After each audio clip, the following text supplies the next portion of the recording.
Hi, my name's Matt Binkowski. I'm a game designer and developer. I've been in the game industry for 10 years now. I worked as game designer on Dead Island and then later as lead game designer on Dying Light. I also had a chance to spend a little bit of time on the publishing side of things. So here I had a chance to work with games like Pure Farming, Guts Trigger, Torment Tides of Numenera. And finally, I spent last few years working with indie teams where I was helping them establish business objectives, set up production processes, and hopefully make better games. Now, this talk is particularly aimed at business owners and studio heads, but I really hope that even if you're a frontline developer, you'll still find it useful. And the reason for that is that I truly believe that if you can understand the business side of things of video games, it's ultimately going to make you a better developer because it will allow you to make better decisions in the process. If I'm looking a little bit to the side for every once in a while, it's just because I have my notes right here. All right, let's get to it. So I'm going to start with a disclaimer. So because if you're the person running a business, a video game business, you may not like what I'm about to say. And the thing is that if you are the person running the business, you are not the developer, okay? Your job is not about getting involved in design and production details. Your job is not about how to make a game. You hire people to do that, okay? You get programmers, artists, designers, producers, whatnot.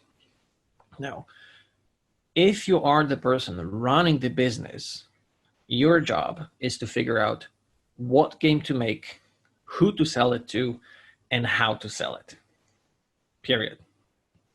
Now, I understand that some of you might disagree. What if my company is small and I have to have a number of hats? I have to play different roles. That's okay. That's fine. That's understandable. But the critical part here is to understand that each of those hats is different, and how are they different, and that the things that need to be taken care of by the business persons, they're not going to take care of themselves. Okay? Now, so and today I actually want to focus on the person having the business hat on. Okay, so one of the biggest mistakes I've seen over the years is focusing only on the game that you're about to make now, which usually means that you don't have a long-term strategy for your business. You don't have a plan on where you want to be in the future and how you're going to win. Now, in order to do that, you would have to look, and I know it's going to sound crazy, but you should be looking ahead on your game number 3 games ahead. Think about what are your ambitions for that? Where do you want to be? Think about the game number 3 and think about the scope, the quality, the audacity that you would like it to have. Now, why is it important to know these things now? So let's assume that in 10, maybe 5 years, you want to be able to make a game like a Call of Duty, or whatever your ambition is. Now, think about the scale, the quality, the tech, the processes that it takes to build a game like that. In order to build a game like that, in order to pull that off, you're going to need enough people with the right experience, the right tools, the right tech, and your production needs to be very, very efficient. And of course, these things They're not going to happen themselves. It's not just going to be, they're not just going to magically pop up. This is your job as the studio head, as the person running the business, to make sure to know where you want to go and make sure that you're going to get whatever you're going to need to get there. So, you know, knowing where you want to be in the future, you can take that and look at the game number 2, the games that you're going to build in the meantime. So your game number 2, your game number 2, your game number 1, and actually ask yourself, is the product that we should be spending our time and money? And, you know, it allows you, knowing where you want to be, it allows you to filter any pitch that comes your way and make sure that this is the right game. Or the other way around, you can, knowing what you want, you can use that to create guidelines that you can give to your team and let them bring the pitch that you need. Okay, so that's number 1. Okay, you need to know where you want to be in the future, and you need to have some idea of how you're going to get there. Now, once you have that, we can start thinking about setting business objectives for the game you're about to make. And, you know, we're going to start with the obvious ones, right? So budget, how much money you can spend on it, release date, price, quality, and how much money you want to make on it. Now, I think the last one is actually the most interesting out of this, because it actually allows you to look at the rest of those objectives and take a look if they're actually aligned. So yeah, so how do you go about finding a reasonable number of money that you can expect to make from a game? And I want to stress reasonable, right? You don't want to be wishful thinking about this. How do you do that? Let's say you want to make a 3D platforming game. Okay. So you look at the market and you see what other games like that are there. Now, the important part is that you don't look at, you know, what was there 10 years ago. Things are changing way too quickly in video games scene. So you look at what was happening last year, maybe 2 years ago. All right, that's it. And you look at all the games that came out, and you look how well they did. Again, really important thing is that you look at the whole spectrum. So you look at the games that did very, very well. You look at the games that did not so well. And you also look at games that did very, very badly, the ones that failed completely. Okay, so with that, you build sort of a ladder where you have the most successful ones and the really bad ones, and you have the whole spectrum of games that came out in the last year or two. Now, having that, you need to position yourself somewhere. Again, it cannot be just a wish with like, oh yeah, I think we're going to be on the top. You have to have a reason, a very good reason or reasons to decide, yeah, we're going to be here.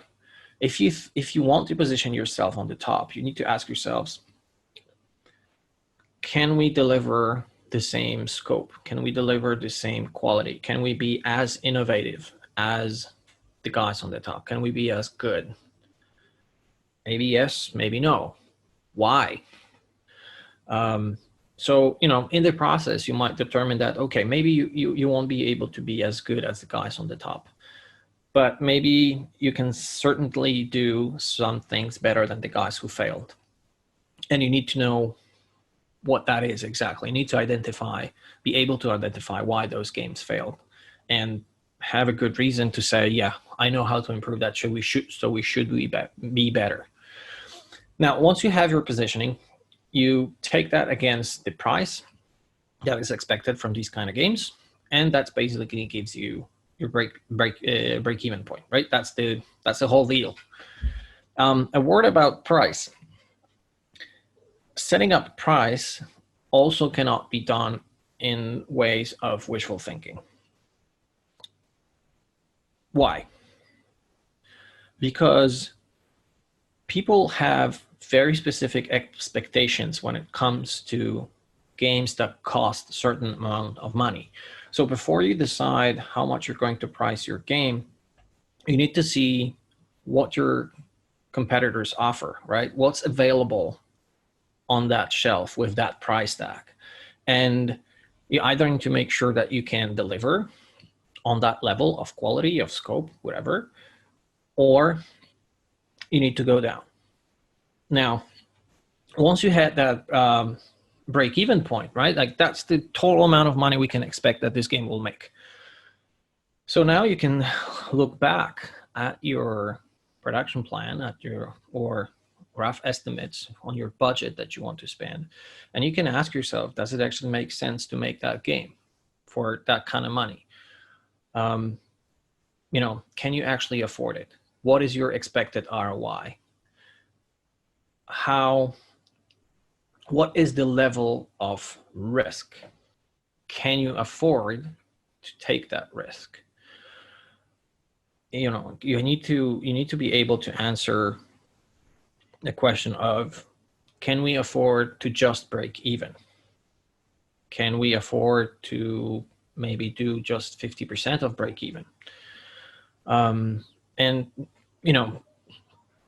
Once you work that out, you have much better position to start your project, or not, because you find already at that so early, you might find out that, it doesn't make sense like this. We need to find a better opportunity. And, every day you spend, it's so important, because every day you spend developing a game, it's basically a race against time, because every day you burn money, and every day you move closer and closer towards that break-even point. And in the worst case, you might find yourself in a situation where it just doesn't make sense anymore. And the really tough thing that you have to be aware of is that video games market is immensely competitive. If you look at data from like the last year or 2 years ago, most games never break even. I'm sorry to break it to you, but that's how it works. It's just really, really tough. So yeah, what can you do? What can you do about this? Well, one, I think you should carefully manage your expectations. That's one. And number two is, well, make sure that you know what you're getting yourself into, that you're aware what the level of the risk is. And as studio owner, as the studio head, make sure that you have enough backing, enough funding to be able to make another game, not only this one that you're making right now. That's your job, right? That's what you're supposed to do as the CEO of a video game company. Make sure that you have enough money to keep going, even if you don't succeed on your first try. Most companies don't. All right. So we've got the easy part, the nice one. So yeah, another angle to look at objectives for your game is experience. So what do you need to learn from this particular project? Why are you making this? Keep in mind, right? We still keep in mind that it's supposed to take you somewhere, right? That this particular game that you're working on is just a step, right? You just have to make sure that it's the step in the right direction. But in the process, you might need to learn specific things. You need to build specific tech. You need to establish production processes and production pipelines. So, what is it? What is it that you need to develop and learn with this project so that you can make your game number 2 and game number 3, because everything that you're spending time now should become the foundation, the leverage that you can later use in your future games. So make sure that you're spending the time on the right things. Another thing to look into is your brand. So, because one way or the other, you're gonna make a name for yourself. When you deliver your game, when you release it, people will know you, your studio, people behind it, your game, for something. What do you stand for? What do you want them to know you for, right? And it's important to know this. It's important to define it right at the start, because things will get tough. They always do, and you will face difficult decisions. So when that happens, you need to have something that will help you decide what are you willing to sacrifice. Do you push through? You go into crunch? Can you afford to? Because the quality is more important. Are you able to accept a situation where you're going to make less money, but you keep up the quality high, because that's what's important, because you're playing a long-term game? Or maybe not, because you can't afford to, and you have to cut the scope and you have to cut the quality, because otherwise you're dead. You need to be able to make those decisions. And having your brand goal specified, it's going to make it, I wouldn't say easier, but at least will allow you to have meaningful conversations around those. And okay, and finally, something that I think is, for whatever reason, trivialized in many cases, is how are you going to sell your game and everything associated with this. So, as heartbreaking as it might be, nobody cares about you and your game unless you make them care, right? So you have to explicitly do something about this. So a critical thing to consider is, do you self-publish? Which is okay, but if that's your goal, you have to define what does it take to self-publish. Like, can you effectively put your game on the storefronts? Can you define, craft, and execute a well-made marketing campaign? Do you know how to run PR? Do you know how to manage your community? Do you even have a community right now? And maybe no. And if the answer is no, then perhaps you should consider finding a partner, perhaps a publisher. Well, let's stick with the example that you want to do it yourself. Then you might define additional goals that would say, okay, we're doing this for the first time, so we're going to learn how to release on Steam. We need to be able to push through submissions of the platforms. We need to build relationships with press and influencers. We need to build relationships with community. If you specify those goals, you can look at them every day and ask yourself, are we actually moving forward? Is there anyone working on those goals? That's one thing, right? Is there actually anyone in charge of making this happen? And even if the answer is yes, does that person have enough experience? Do they need any support? Right? Unless you have those goals specified, it's easy to forget about things, and you kind of either forget or think that they're just going to take care of themselves. That's not how things work. Or if you can't do it, then you say, okay, we need a partner. But again, you don't just take any partner. You should define, what do you want from this kind of partnership? Where do you need help? What do you want them to help you achieve. And the other thing is that, it's the same thing for publishers. They want to know how to help you. They want to know what's important for you. They want to know where you need support. Like last year, I was pitching 2 games to platform holders, to publishers, and many of them, even though I was pitching them my game number 1, and we were at fairly early stage, we were trying to get dev fund money. We had our discussions. They liked what I showed them, and pretty much immediately I was asked, so what's the next game you want to build? Do you want to stay at that level, or do you want to double your budget? Do you want to triple your budget? Do you want to eventually be able to make a game for $100 million? Where do you want to be? We can help you get there. And when you get to that situation, you need to be ready to have a good answer, right? And the only way to be able to answer that question, you need to work that out early.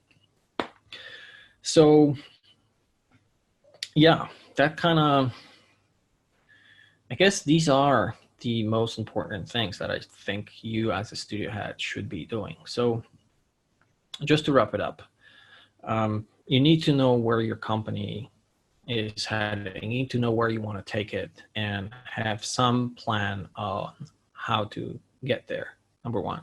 Second, set clear business objectives for your game. And that means budget, timelines, price, quality, how much money you want to make. Make sure that you look at your goals around experience and growth of your company. Don't forget about your brand, because it will happen whether you do something about it or not. So you better take care of it. And finally, think about how you're going to sell, and if you need to set up any goals around that. And yeah, because as you go through production, you're gonna face very difficult decisions, and your team is going to need input from you. And I hope that by listening to this talk, I was able to show you that I hope that you understand that having well-defined business objectives allows you to, 1, have meaningful discussions about what to do, make better decisions, make better choices.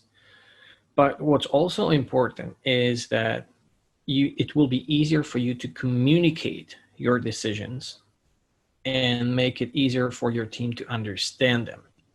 And that is absolutely priceless, because if your team can know why things are happening, they can back you up and it will keep their morale high. And I guess that's what I have for you today. I hope you enjoyed it. If you have any questions or just want to reach out, you can find me on LinkedIn. Thank you so much and have a great day.